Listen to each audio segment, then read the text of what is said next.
Lord, హల్లెలూయా. ప్రభువైన యేసుక్రీస్తు నామములో మీ అందరికీ శుభములు, వందనాలు తెలియజేస్తున్నాను. మీతో మాట్లాడే ముందుగా ఒకసారి ఈ వీడియో చూసుకుందాం. అది ఏప్రిల్ 2024. అంటార్టికాలో ఒక్కసారిగా నీటి మట్టం పెరిగింది. అసలేం జరిగిందని శాటిలైట్ నుంచి చూసినప్పుడు అంటార్టికా మహాసముద్రంలో ఒక భయంకరమైన క్రూరమైన జీవి ఆకారం కనిపించింది. అది చూడడానికి పెద్ద జీవి తలలాగా కనిపిస్తూ ఉండడం సైంటిస్టులు కూడా గమనించారు. అయితే ఆ భయంకరమైన జీవి నీళ్లలో నుండి బయటికి రాబోతుండగా అంటార్టికా మహాసముద్రంలో నీటి మట్టం పెరిగిందని, దాంతో పాటు భయంకరమైన విచిత్రమైన శబ్దాలు వస్తున్నాయని చాలా మంది నమ్ముతున్నారు. ఇప్పుడు మీరు చూస్తున్న ఈ రేడార్ లో కనిపించిన ఈ భయంకరమైన తల మాత్రమే టెక్సస్ కంటే పెద్దగా ఉందని చెప్తున్నారు.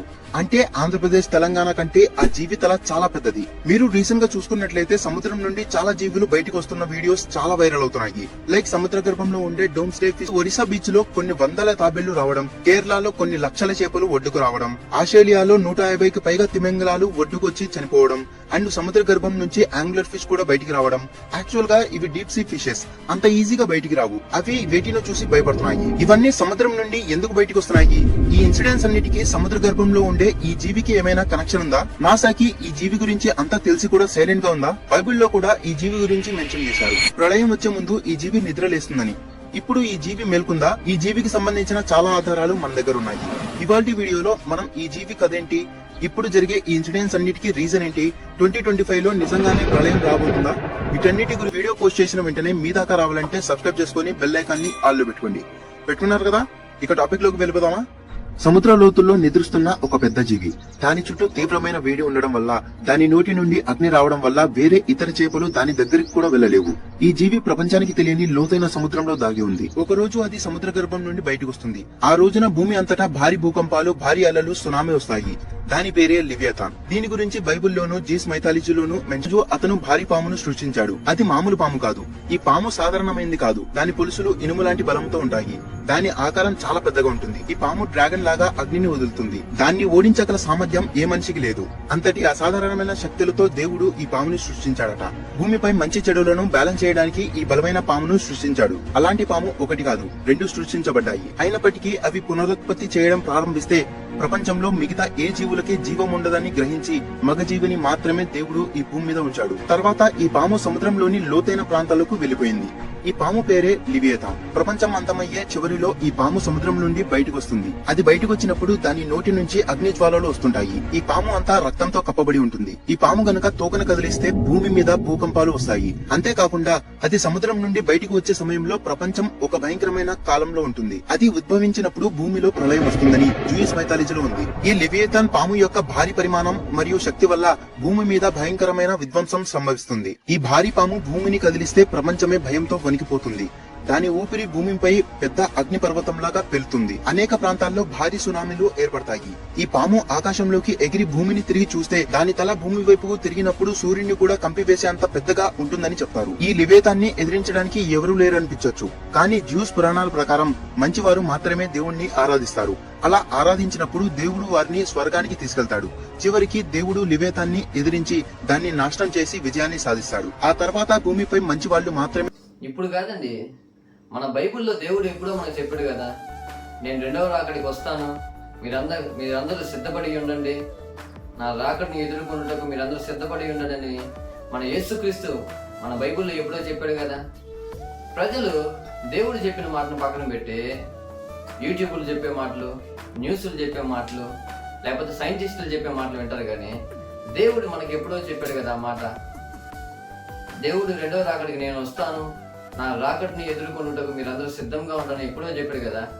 ఇప్పుడు శాప బయటకు వచ్చిందని భయపడుతున్నారు, లేకపోతే తాబేళ్లు బయటకు వచ్చిందని భయపడుతున్నారు. కానీ దేవుడు ముందుగానే చెప్పాడు కదా మనకి ఈ మాట.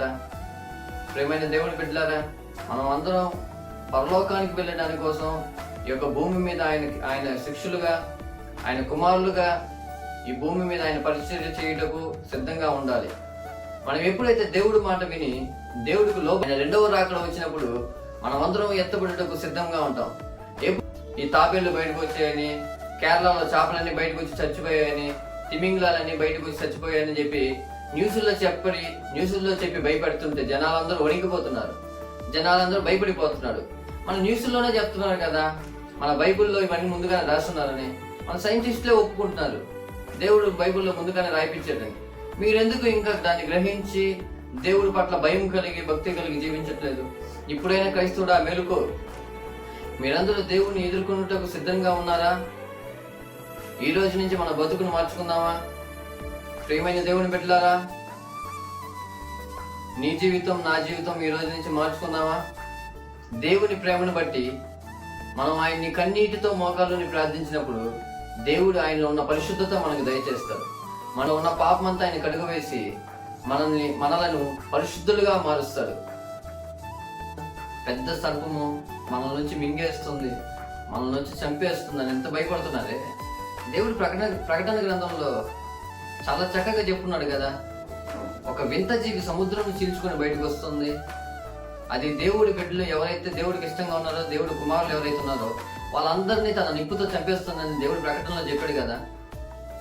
దేవుడు తన దేవదూతల్ని మన కొరకు పంపించి ఆ సర్పాన్ని చంపేస్తాడు. ఆ సర్పాన్ని వాళ్ళ కోసం దేవుడు కొత్త భూమిని, కొత్త ఆకాశాన్ని సృష్టించి ఆ కొత్త భూమిలో పెడతాడు కదా. దేవుడు ఈ మాట ఎప్పుడో చెప్పాడు కదా అని శాస్త్రవేత్తలు కూడా నమ్ముతున్నారు. మీరెందుకు? మన కొరకు దేవుడు కొత్త భూమిని సృష్టిస్తున్నాడు కదా. ఎవరైతే దేవుడు నమ్మి దేవుడు మాటలు గైకొంటాడో వాళ్ళందరూ పరలోకంలో ఆయనతో పాటు సంతోషంగా ఉండి నిత్య రాజ్యంలో ఆయనతో కలిసి ఉంటాము. ఎవడైతే దేవుడి మాటలు వినకుండా తనకిష్టం వచ్చినట్టు బతుకుతాడో, ఉండే ఆశల కోసం, ఈ భూమిలో ఉండే కోరికల కోసం ఎవరైతే బతుకుతాడో వాళ్ళని నిత్య నరకంలోకి దేవుడు పడేస్తాడు. ఒక ఉపమానం ఉంటుంది, పురుగు చావదు అగ్ని ఆరదు అని. అట్లాగా మనం నిత్యము అగ్నిలో పడవేస్తాము. నీకు నిత్యము అగ్ని కావాలా లేక నిత్యం పరలోకం కావాలని నువ్వే డిసైడ్ చేసుకోవాలి. దేవుడు మన కోసం మంచి మార్గాన్ని చెడు మార్గాన్ని పెట్టున్నాడు. మంచి మార్గంలో వెళ్ళిన వారికి పరలోక రాజ్యం, చెడు మార్గంలో నడిచిన వాడికి నిత్య నరకంలోకి దేవుడు పడవేస్తాడు.